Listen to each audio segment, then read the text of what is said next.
नमस्कार दोस्तों, कैसे आप सभी लोग। उम्मीद करता हूँ सभी लोग अच्छे होंगे। तो आज का टॉपिक हमारे पास क्वांटम मैकेनिक्स में क्या है, orthonormal basis and matrix representation of linear operators. ठीक है, तो हम देखो ऑर्थोनॉर्मल बेसिस के बारे में पढ़ेंगे कि ऑर्थोनॉर्मल बेसिस क्या होता है। फिर हम मैट्रिक्स रिप्रेजेंटेशन देखेंगे लीनियर ऑपरेटर्स का, ताकि हम उसको जनरलाइज कर सकें। कोई भी ऑपरेटर हमारे पास हो और हम उसको मैट्रिक्स फॉर्म में किस तरीके से लिख सकते हैं वो चीज़ें हम समझेंगे। ठीक है, फिर मैं आपको 2 एग्जाम्पल कराऊंगा मैट्रिक्स रिप्रेजेंटेशन को अच्छे से ग्रैस्प करने के लिए, ताकि हम उसको समझ सकें। ठीक है, तो काफ़ी शॉर्ट टॉपिक है, आसान रहेगा हमें समझना, क्योंकि हमारे जो फर्दर लेक्चर्स हम कवर करेंगे उसमें हम linear operator, different types of linear operator जो होते हैं, प्रोजेक्शन ऑपरेटर क्या होता है, आउटर प्रोडक्ट क्या होता है, हर्मिशियन, एंटी हर्मिशियन, ठीक है ना, यूनिटरी ऑपरेटर, आइडेंटिटी ऑपरेटर, तो उन चीज़ों के बारे में पढ़ना है। तो ये चीज़ें काफ़ी इंपॉर्टेंट है। ठीक है, तो देखो ऑर्थोनॉर्मल बेसिस क्या होता है। ऑर्थोनॉर्मल बेसिस क्या है, सेट है वेक्टर्स का हिल्बर्ट स्पेस में। ठीक है ना, तो वो जो सेट ऑफ वेक्टर्स है ना, ऑर्थोनॉर्मल बेसिस बनाता है। अभी कब, ठीक है ना, तो कहने का मतलब क्या है, हम मान लो हमारे पास क्या है, हिल्बर्ट स्पेस हो गया। अब इस हिल्बर्ट स्पेस में क्या है, सेट ऑफ वेक्टर्स हैं। इस सेट ऑफ वेक्टर्स कहने को, इन वेक्टर्स को हम क्या बोलते हैं, स्टेट वेक्टर्स है। ये क्वांटम स्टेट्स बताते हैं, क्वांटम इन्फॉर्मेशन हमें देते हैं किसी भी सिस्टम की क्वांटम मैकेनिक्स में। ठीक है, तो ये यदि 2 कंडीशन फॉलो करें, पहला ऑर्थोगोनैलिटी, दूसरा नॉर्मलाइजेशन, तो हम इनको क्या बोलते हैं, ऑर्थोनॉर्मल बेसिस बोलते हैं। अब हम इस चीज़ को देखो ऐसे समझेंगे। देखो यदि हम क्लासिकल फिजिक्स की बात करें तो क्लासिकल फिजिक्स में हम जानते हैं यदि कोई 2 वेक्टर्स हैं, उनका यदि डॉट प्रोडक्ट जो है वो क्या हो, 0 हो, तो वो क्या होते हैं, ऑर्थोगोनल होते हैं। समझ में आया। और यदि उनका डॉट प्रोडक्ट क्या हो, 1 हो, तो वो क्या होते हैं, नॉर्मल होते हैं। समझ में आया। नॉर्मलाइजेशन इस चीज़ को बोला जाता है, क्या बोलते हैं, नॉर्मलाइजेशन। समझ में आया। नॉर्मल को परपेंडिकुलर से मत समझना है, मैंने क्या वर्ड इस्तेमाल किया है, नॉर्मलाइजेशन। ठीक है, अब देखो हम क्वांटम मैकेनिक्स में इस तरीके से तो वेक्टर्स को रिप्रेजेंट करते नहीं है, हम डायरेक्ट फॉर्म में वेक्टर्स को रिप्रेजेंट करते हैं। ठीक है ना, समझ में आया। तो जब हम कहते हैं ना ऑर्थोनॉर्मल बेसिस, तो ऑर्थोनॉर्मल बेसिस ये वो वेक्टर्स हैं, इनकी मदद से हम किसी भी वेक्टर को लिख सकते हैं। जैसे मैं suppose I cap, J cap, के कैप, ये मैं क्लासिकल फिजिक्स की बात करूं तो ये ऐसे, ये क्या है, बेसिस है ना, और ये ऑर्थोनॉर्मल है। यदि मैं आई डॉट आई करूंगा तो 1 मिलेगा, आई डॉट जे करूंगा तो 0 मिलेगा। समझ में आया। तो मैं क्लासिकल फिजिक्स के पर्सपेक्टिव से समझा रहा हूँ ताकि आपको क्वांटम मैकेनिक्स समझ में आ जाए। अब ध्यान से देखो, तो ये क्या है, बेसिस है। यदि मैं देखो स्फेरिकल पोलर कोऑर्डिनेट्स की बात करूँ, जैसे R cap, theta cap, phi, है ना, तो ये भी क्या है, बेसिस है। इनकी मदद से मैं कोई भी वेक्टर को लिख सकता हूँ। समझ में आया। जैसे मैं सपोज एक पोजीशन वेक्टर लिखना है, जैसे 3 आई कैप माइनस के जे कैप प्लस के 5 के कैप, ये मैंने एक वेक्टर लिख दिया। समझ में आया। अब मैं कुछ भी बना सकता हूँ, आई कैप प्लस के जे कैप प्लस के कैप, एक वेक्टर मैंने ये बना दिया। तो ये क्या है, पोजीशन वेक्टर है, जो हमें क्लासिकल फिजिक्स में पार्टिकल या किसी भी क्लासिकल सिस्टम की इन्फॉर्मेशन देता है। हम यहाँ से उसका मोमेंटम निकाल सकते हैं, वेलोसिटी निकाल सकते हैं, एक्सेलरेशन निकाल सकते हैं, फोर्स निकाल सकते हैं, ट्रेजेक्टरी निकाल सकते हैं। तो कंप्लीट इन्फॉर्मेशन हमें यहाँ से पता चल जाएगी उस वेक्टर के बारे में, यदि हमें पोजीशन ऑपरेटर पता होता है। ठीक है ना, समझ में आया। तो बेसिस क्या है, बेसिस क्या, सेट ऑफ वेक्टर्स होता है जो ऑर्थोनॉर्मल होता है। समझ में आया। और उन बेसिस की मदद से हम किसी भी स्टेट को लिख सकते हैं। अब देखो क्वांटम मैकेनिक्स में ना हम बेसिस को ई से लिखते हैं। समझ में आया। ठीक है, तो ये हमारे पास क्या है, सेट हो गया। अब ये सेट में E1, E2, E3 dash dash dash, है ना, ये En मान लो फाइनाइट बेसिस है। तो ये वेक्टर्स आ गए मेरे पास, ये समझ में आया। तो ये क्या, ऑर्थोनॉर्मल बेसिस है। तो ऑर्थोगोनल कहने का मतलब देखो क्या है, यदि 2 डिफरेंट बेसिस मैंने ले ली, उनका डॉट प्रोडक्ट क्या आएगा, 0। देखो ये क्या, इनर प्रोडक्ट है ना। क्वांटम मैकेनिक्स में हम इनर प्रोडक्ट को इस फॉर्म में लिखते हैं। समझ में आया। ये क्या है, ब्रा फॉर्म, ये क्या है, कैट फॉर्म। तो ये एक्चुअली में ऐसे लिखा हुआ है। ठीक है ना, ये ध्यान रखना। यदि दोनों डिफरेंट होंगे तो 0 आ जाएगा, और यदि दोनों सेम होंगे तो 1 आ जाएगा, यानी नॉर्मलाइजेशन होगा। ऐसे तो होता है, जैसे आई जे के कैप के साथ भी तो यदि सेम होते हैं तो 1 आता है, डिफरेंट होते हैं तो 0 आता है। समझ में आया। अब देखो बेसिकली लिखते तो हम ई से है, लेकिन मैं ना ऑर्थोनॉर्मल बेसिस को फाई से भी लिखता हूँ। समझ में आया। अब मान लो मैंने कह दिया ऑर्थो सेट ऑफ वेक्टर्स है ऑर्थोनॉर्मल बेसिस में, है ना, तो ये 5 1 5 2 5 3 5 4, तो ये डैश डैश, है ना। तो ये भी क्या है, काफ़ी बुक्स में देखोगे फाई से भी बेसिस को लिखा जाता है, या ई से भी लिखा जा सकता है। नाम कुछ भी दे सकते हैं। समझ में आई बात। तो ये जो है ऑर्थोनॉर्मल बेसिस वेक्टर्स ही हैं, जिनकी मदद से हम कोई भी क्वांटम स्टेट को लिख सकते हैं। ठीक है, ये यहाँ जनरल फॉर्म में लिखा हुआ है। समझ में आया। जब i इज इक्वल टू 0 होगा तो 1 होगा, नहीं तो 0 होगा। समझ में आया। तो कोई भी स्टेट, कोई भी क्वांटम स्टेट जो है ना, जो हिल्बर्ट स्पेस में बिलोंग करती है, it can be expressed as a linear combination of orthonormal basis, है ना। अब जैसे क्लासिकल फिजिक्स में भी तो हम कोई भी वेक्टर है हमारे पास, है ना, पोजीशन वेक्टर को भी तो हम as a linear combination of these basis लिख सकते हैं, जैसे 3 I cap minus J cap plus K 5 cap, है ना। समझ में आया। ये 3 - 1 5, ये क्या है, कॉन्स्टेंट है, कोफिशिएंट्स है। हैं, समझ में आया। तो इनसे इन बेसिस से आप दुनिया भर के वेक्टर्स बना सकते हो। उसी तरीके से मैं कोई भी क्वांटम स्टेट को ना एज अ लीनियर कॉम्बिनेशन लिख सकता हूँ ऑर्थोनॉर्मल बेसिस।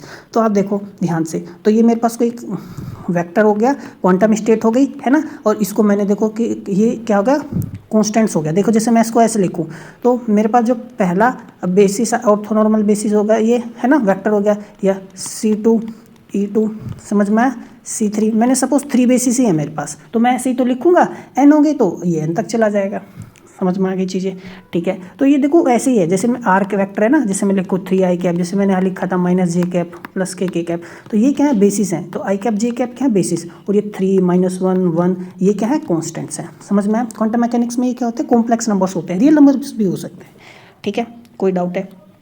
अब ध्यान से देखो, तो हम इसको कैसे निकालेंगे। अब जैसे मुझे ना क्या निकालना है, 3 निकालना हो, तो मैं क्या करूँगा, यदि मैं इनर प्रोडक्ट कर दूँ या डॉट प्रोडक्ट कर दूँ इस वेक्टर के साथ, है ना, तो मुझे 3 मिल जाएगा, है ना। सब तो सबके आई कैप में करूँगा इन सब के साथ, तो ये तो टर्म 0 हो जाएगी, आई डॉट जे और आई डॉट के, तो मुझे 3 मिलेगा। तो इसी तरीके से ना, तो ये कोफिशिएंट यदि निकालना हो, है ना, तो मुझे क्या करना चाहिए, जो कॉम्प्लेक्स कोफिशिएंट है ना, तो यदि मैं इसमें क्या कर दूँ, इनर प्रोडक्ट ले लूँ, समझ में आया, किसके साथ, फाई के साथ, तुम मैं निकाल सकता हूँ। तो ऐसे तो निकालेंगे हम, समझ में आया। तो ये क्या है, डॉट प्रोडक्ट ही तो है वो बेसिस का वेक्टर के साथ, तो देखो बेसिस का वेक्टर के साथ डॉट प्रोडक्ट ही तो है, तो मुझे कोफिशिएंट्स मिल जाएंगे, ठीक है। अब हम इसको देखो, मैं आपको दिखाता हूँ कैसे हम इसको निकाल सकते हैं।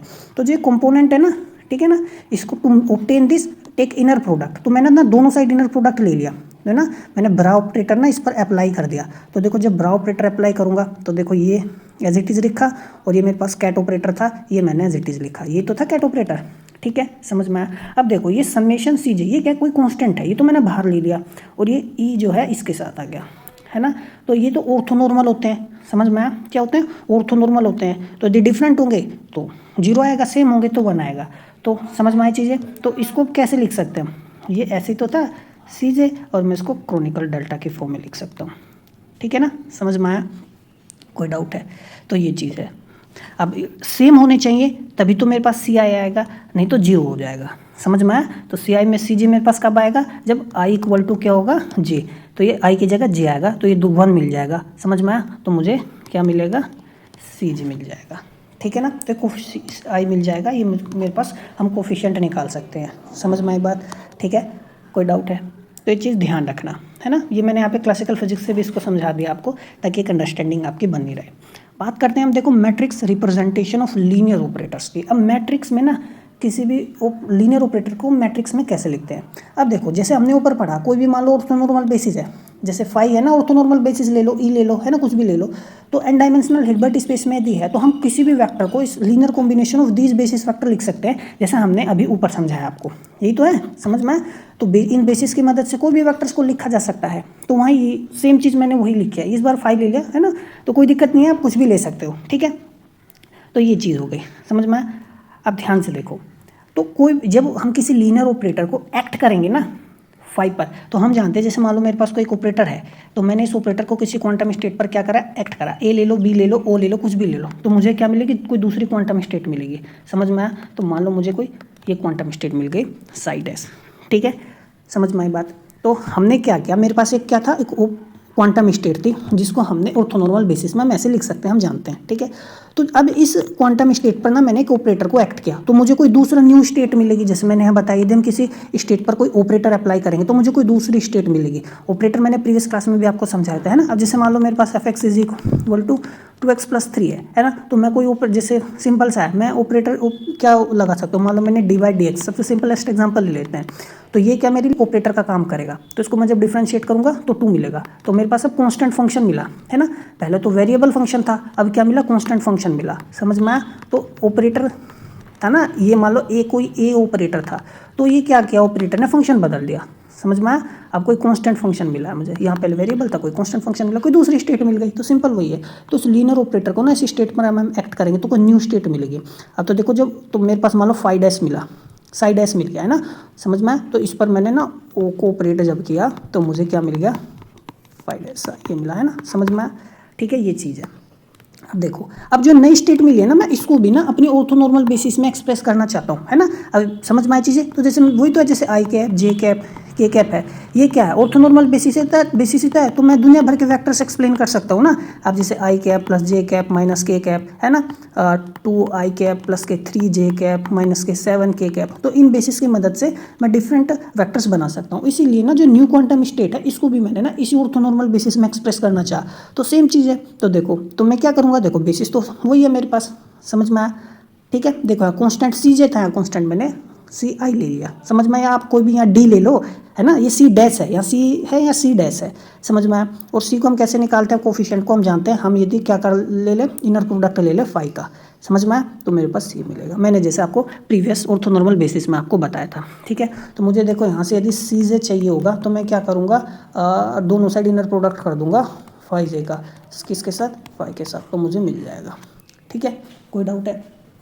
अब ध्यान से देखो, तो अब क्या है, तो ये है, ठीक है ना। तो मेरे को ना कोफिशिएंट यदि निकालना हो, कैसे निकालेंगे। अब देखो हम जानते हैं सी आई डैश है ना, तो ये इसको मैंने एज इट इज लिख लिया। अब ये जो है ना फाई डैश, ये कब आया था हमारे पास, ये तभी तो आया था जब हमने ओ वेक्टर को अप्लाई किया था साई वेक्टर पर, समझ में आ गई बात। तो इसको मैंने एज इट इज लिख लिया। अब ध्यान से देखो, तो ये तो टर्म एज इट इज आ गई मेरे पास, ये जो बेसिस है ये एज इट इज लिखा हुआ है, ठीक है। ओ वेक्टर एज इट इज लिखा हुआ है, और जो फाई था मेरे पास ये वाला, ठीक है ना, यहाँ पे मैंने ये लिखा। कोई डाउट है? अब ध्यान से देखो, अब क्या है, ये जो है ना समेशन और सी, ये क्या, तो कांस्टेंट है, कांस्टेंट टर्म। सी तो है कॉम्प्लेक्स नंबर से है, तो इन पर क्या वेक्टर एक्ट करेगा, तो ये बाहर ले लेंगे। तो ये मैंने क्या ले लिया, बाहर ले लिया। तो मेरे पास देखो ये बचा फाई आई, और ये क्या है ओ कैप, और ये मेरे पास क्या है जे कैप, समझ में आया। कांस्टेंट बाहर लिखा। अब देखो ये क्या है, ये टर्म क्या है, एक नंबर है, समझ में आया। ये टर्म क्या है, कोई नंबर आएगा। अब मान लो मेरे पास देखो ये लिखा हुआ क्या है, ये ऐसे ही तो है ओ कैप, और ये भाई जे कैप। अब मान लो ये इस पर कुछ ऑपरेट करेगा, ठीक है, समझ में आया। तो मान लो कोई स्टेट मिल गई, समझ में आया, मान लो ये मिल गया, ये मिल गया, समझ में आया। इस क्वेश्चन ऑपरेट किया तो ये स्टेट आ गए मेरे पास। अब ये क्या, डॉट प्रोडक्ट ही तो है, तो कोई कॉम्प्लेक्स नंबर हो सकता है, 0 हो 1 हो या कुछ भी हो, है ना। तो ये क्या है, एक नंबर है, समझ में आया। तो इसको ना हमने ने क्या मान लिया, ओ आई जे मान लिया, समझ में आया। ये ओ और ये देखो आई, और ये क्या है जे, समझ में आया। ठीक है, कोई डाउट है? तो हमने क्या ऑब्टेंड किया, हमने ऑब्टेंड किया है ये चीज़, ठीक है, आई जे सी जे। अब देखो ये क्या है, एक्चुअली में ये हमारा जो वेक्टर्स था उसके कोफिशिएंट्स हैं। ये क्या है, ये उसके कोफिशिएंट हैं हमारे पास, जो नया वेक्टर हमें मिला है, समझ में। ध्यान से देखो, सी क्या थे, जो हमारे पास इनिशियल एक स्टेट थी, उस इनिशियल स्टेट के कोफिशिएंट्स हैं, समझ में। जब हमने ऑपरेटर अप्लाई किया तो हमारी एक नई स्टेट बन गई, तो उस नई स्टेट के सी डैश कोफिशिएंट्स हैं, समझ में आया। तो जो स्टेट हमारे पास थी ये उसके कोफिशिएंट है, ऑपरेटर अप्लाई करने के बाद जो नई स्टेट बनी ये उसके कोफिशिएंट है, समझ में आया। ठीक है, तो यदि देखो मुझे यहाँ पे C1 चाहिए तो मैं क्या करूँगा, C1 लिखूँगा, समझ में आया, dash is equal to summation J is equal to I, देखो O1 जे, ठीक है ना, सी जे। ठीक है, कोई डाउट है? ऐसे तो लिखना पड़ेगा। अब देखो मैं जे का वैल्यू वेरी कर सकता हूँ। अब यदि मैं 2 डायमेंशन की बात करूँ तो मुझे यहाँ क्या लिखना पड़ेगा, 2 डायमेंशन में जे का वैल्यू देखो मुझे 1 लेना पड़ेगा, ये आएगा, प्लस फिर जे का वैल्यू मुझे 2 लेना पड़ेगा, है ना, ये आएगा।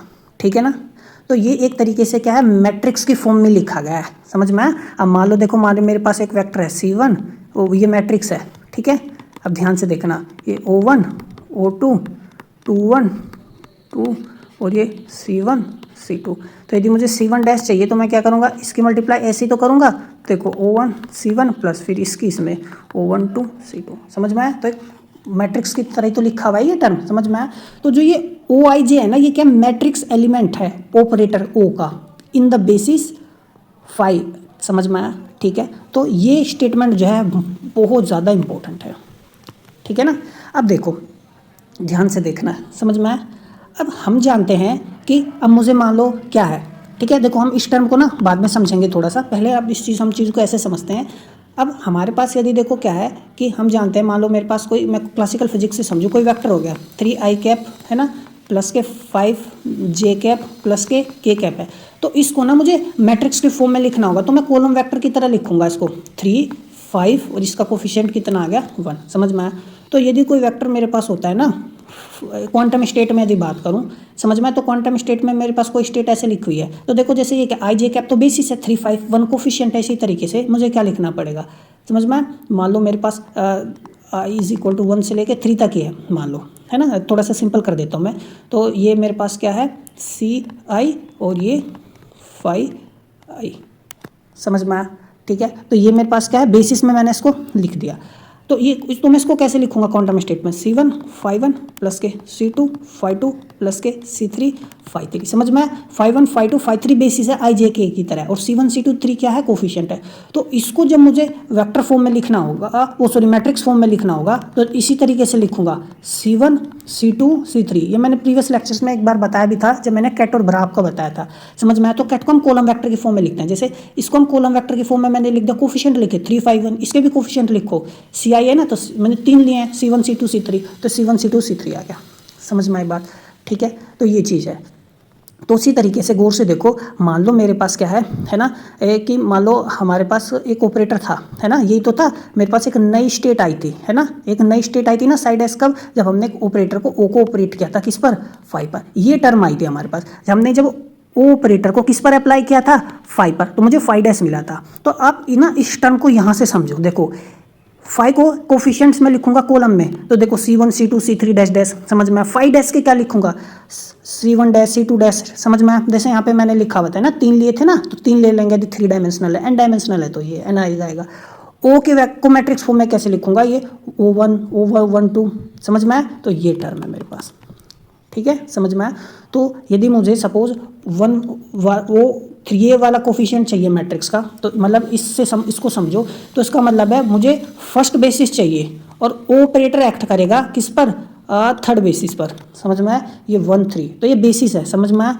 यदि मुझे 2 1 चाहिए, तो इसका मतलब है 2 1 कोफिशिएंट क्या होगा, ये वाला टर्म चाहिए ना मुझे, तो इसका मतलब है 5 1 बेसिस, है ना, ओ ऑपरेटर अब एक्ट करेगा किस पर, ये सॉरी यहाँ 2 आएगा, और ये O1 पर एक्ट करेगा, ये क्या है, बेसिस है, ध्यान रखना, ठीक है ना, जिस बेसिस में हमने इन वेक्टर्स को एज अ लीनियर कॉम्बिनेशन लिखा है, ठीक है, कोई डाउट है, या मोर कॉम्पैक्टली हमने इसको लिख दिया, देखो क्या है, जो ये ना इसको सी डैश लिखा हुआ है, देखो ये ट्रांसपोज कर दो, देखो कॉलम था ना, तो रो बना दिया ना ट्रांसपोज करके, समझ में आया। इसी तरीके से इसका ओ था, ये हमने इसको सिंपली ट्रांसपोज करके लिखा हुआ है, ये वेक्टर कॉलम है, देखो रो की तरह लिखा है, represents column vectors of the original transform displayed respectively, और कुछ नहीं है, ठीक है। तो जो मैट्रिक्स रिप्रेजेंटेशन है ना लीनियर ऑपरेटर का इन द बेसिस 5, क्या n इंटू एन मैट्रिक्स है, ये n इंटू एन मैट्रिक्स ही तो है ना, विद एलिमेंट्स, तो ये जनरल फॉर्म होगा, कोई भी एलिमेंट आपको चाहिए, जैसे मैंने आप समझाया वो हम निकाल सकते हैं, ठीक है ना। तो ये एलिमेंट रिप्रेजेंट करते हैं एम्पलीट्यूड ऑपरेटर का, to transform the basis states into component along 5, ठीक है, समझ में आया। तो जो नया स्टेट हमें मिला है ना, उसको हमने अलग अलग एलिमेंट्स में, कंपोनेंट्स में, जो पुराने वाले कंपोनेंट थे उनकी टर्म्स में हमने नए वाले को एक्सप्लेन कर दिया, समझ में आया, ठीक है। तो एक्सप्लिसिटली जो मैट्रिक्स ओ को यदि हम लिखें, मैट्रिक्स ओ क्या होगी, तो देखो O1 1 क्या होगा, वही है, देखो 5 1 5 1, समझ में आया। O1 2 क्या होगा, ये देखो 1 और 2 है ना, ये मैंने इंडिविजुअली भी आपको समझाया, ठीक है। तो काफ़ी इंपॉर्टेंट है, ध्यान रखना किस तरीके से मैट्रिक्स रिप्रेजेंटेशन किया जाता है। बात करते हैं हम एग्जाम्पल की, देखो consider 2 dimensional Hilbert space with orthonormal basis, देखो 2 बेसिस है और एक ऑपरेटर डिफाइन किया गया है। तो ऑपरेटर क्या डिफाइन किया गया है कि यदि मैं ओ ऑपरेटर इस पर एक्ट करता हूँ तो मुझे नए स्टेट 1 मिलती है, यदि मैं 1 पर ऑपरेट करता हूँ तो 0 स्टेट मिलती है, ये बेसिस हो गई, समझ में आया, कोई डाउट है। तो मुझे ओ ऑपरेटर का क्या लिखना है, मैट्रिक्स बनाना है, तो ध्यान से देखो, तो जो मेरे पास 0 0, ठीक है ना, तो मैं क्या करूँगा, ध्यान से देखो, ये बेसिस लूँगा, फिर यहाँ एक ऑपरेटर ओ लगाऊंगा, और ये फिर ये 0 बेसिस ही लूँगा, समझ में आया, ठीक है। यदि ये 0 1 है तो ये 0 बेसिस हो गई, और ये कौन सी बेसिस है, 1, तो यहाँ 1 बेसिस आ जाएगी, ठीक है ना, समझ में आया। ये 1 और ये 1 और 0 एलिमेंट चाहिए, तो ये 1 हो जाएगा, ओ कैप 0, ठीक है ना। तो ये हम लिख सकते हैं, तो देखो है ना, 0th रो ली गई है ना, 1 1 नहीं लिया गया, जैसे मतलब 0 1 0 1 2 0 2 1 0 2 2, है ना, first row first column, first row second column, है ना। यहाँ पे 0 0 कहने का मतलब हो गया फर्स्ट 0th रो 0th कॉलम, 0th रो व फर्स्ट कॉलम, ये रो है ना, फर्स्ट रो 0th कॉलम, समझ में आया। तो कहने का मतलब देखो ये है 1 0 1, ठीक है ना। अब ये फर्स्ट रो हो गई, 0th कॉलम हो गया, ठीक है ना, समझ में आया। फर्स्ट रो हो गई, फर्स्ट कॉलम हो गया, ये 0th कॉलम, ये फर्स्ट कॉलम, ऐसे लिखा गया, समझ में आया। तो कुछ नहीं, देखो तो इसी तरीके से हम सभी को लिख लेंगे जैसे मैंने बताया। तो जब वो 1 पर 0 पर एक्ट करेंगे तो 1 मिलता है, तो 1 देखो डिफरेंट बेसिस है, तो डिफरेंट बेसिस तो 0 होता है, मैंने बताया था। इसी तरीके से हम कर सकते हैं, 1 पर एक्ट करेंगे 0 मिलेगा, तो दोनों सेम बेसिस है तो 1 आएगा, है ना, नॉर्मलाइजेशन हो जाएगा ना इसी तरीके से हम। तो इसी तरीके से मैट्रिक्स फॉर्म में हमने देखो सारे एलिमेंट मैट्रिक्स के निकाल दिया, मैट्रिक्स रिप्रेजेंटेशन कर दिया, ठीक है। तो एक पॉली मैट्रिक्स की तरह, पॉली मैट्रिक्स का हम बाद में पढ़ेंगे, तो ये मतलब पॉली मैट्रिक्स की तरह दिख रहा है लगभग, होता क्या है, ठीक है। अब देखो एग्जांपल नंबर 2 समझते हैं। तो एक दूसरा बेसिस मैंने ले लिया। अब देखो ये जो बेसिस मैंने लिया है ना, ठीक है ना, ये एक बेसिस हो गया।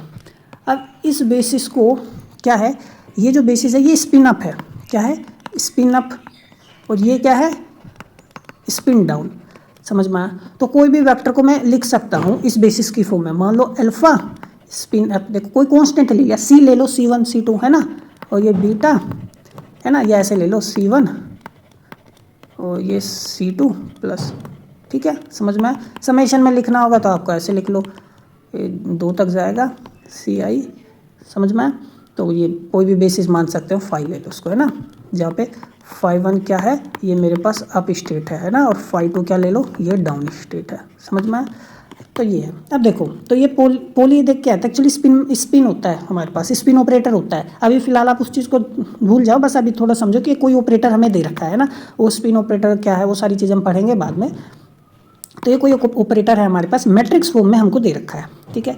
तो उसके जो मैट्रिक्स एलिमेंट होंगे क्या होंगे, तो देखो ये क्या होगा, है ना, first row first column, first row second column, है ना। तो देखो फर्स्ट रो फर्स्ट कॉलम क्या है, 0 है ना, तो देखो वही है।